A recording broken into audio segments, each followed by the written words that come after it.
There are not enough firefighters in LA County to address 4 separate fires of this magnitude.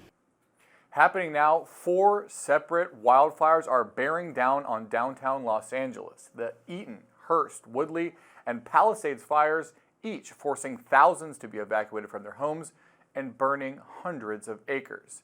Take a look at this video. Whole houses completely engulfed, neighborhoods destroyed. These fires have been fueled by high winds, in some cases gusting to nearly 100 miles per hour.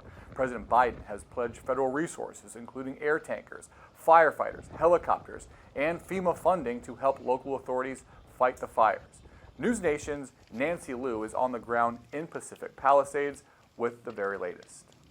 It is not over yet. Much of Pacific Palisades remains on fire, destroyed, or under threat. Behind me, just one of the many homes that are on fire still. Over 12 hours since the Palisades fire broke out. That particular fire, because of the winds, whipping things around, throwing embers around, that just started a new fire down below where there is already a lot of fire devastation. If we pan over here, you can see a lot of the homes that are off the ridge here. They are already destroyed from the fires last night. We saw a man yesterday futilely trying to hose down the top of his roof of the home, just trying to save it. Obviously, it was a futile effort. We're seeing just the entire block of homes flattened by fire. And up in the hills there are a number of homes that are smoldering as well as on fire. Most people have evacuated. We are seeing a handful of residents who are walking around who were not in active fire zones, but as you can see, it remains quite windy here in Pacific Palisades. The threat is not over. Back to you. Thanks for your reporting. Stay safe.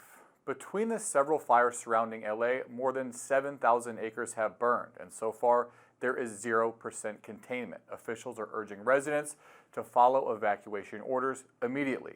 We're bringing in Dr. Ariel Cohen, meteorologist in charge at the National Weather Service in Los Angeles. Ariel, busy day. Thanks so much for taking the time to speak with us.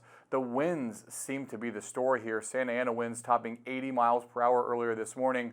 What do the current wind conditions look like, and when can firefighters and residents expect some relief?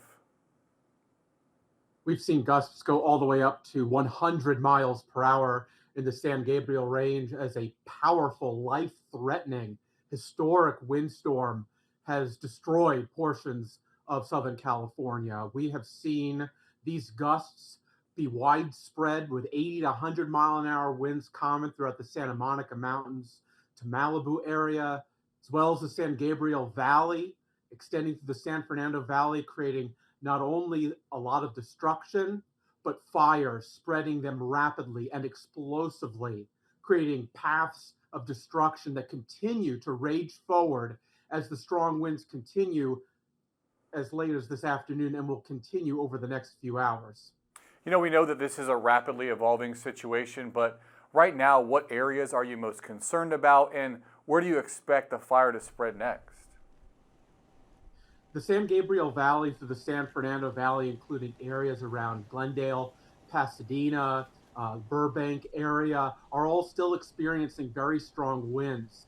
And there's a very erratic nature to these winds, and so the fire is behaving quite explosively. Meanwhile, fire ongoing, Palisades fire in the Santa Monicas continues to impact that region as well. And there's certainly the possibility for additional fire starts. All of this activity will have the potential to continue to grow explosively as a very volatile combination of parameters in the atmosphere come together to create what we call a particularly dangerous situation. Now, dozens of communities are under evacuation orders, and we've seen the devastating footage coming out of Pasadena and the Pacific Palisades. You've touched on this a little bit, but if you could just relay to our viewers, how dire is this situation? First of all, I want to express on behalf of the National Weather Service our hearts, our deepest sympathies go out to everyone who has been impacted by these fires. You know, these are destroying and causing significant loss in our areas, around our communities. And it is incredibly heartbreaking to see the damage that has occurred and the loss that has been incurred throughout this event. It has really been a catastrophic situation with apocalyptic type scenes seen throughout Los Angeles County. Now, I want to make it very clear, and this is a plea to everyone that is in Los Angeles area. If you make sure that you have emergency notifications quickly available to you so that when law enforcement or emergency management sends the evacuation order and you go immediately with that evacuation, these are seconds and decisions that you're making to save your life. Take the evacuation order seriously. Your life depends on it. This particularly dangerous situation continues over the next several hours. Everyone needs to be vigilant. Everyone needs to be at a high state of readiness when the evacuation order comes. We're talking about life and death decisions here. You need to be ready to go and have multiple ways of receiving that emergency information.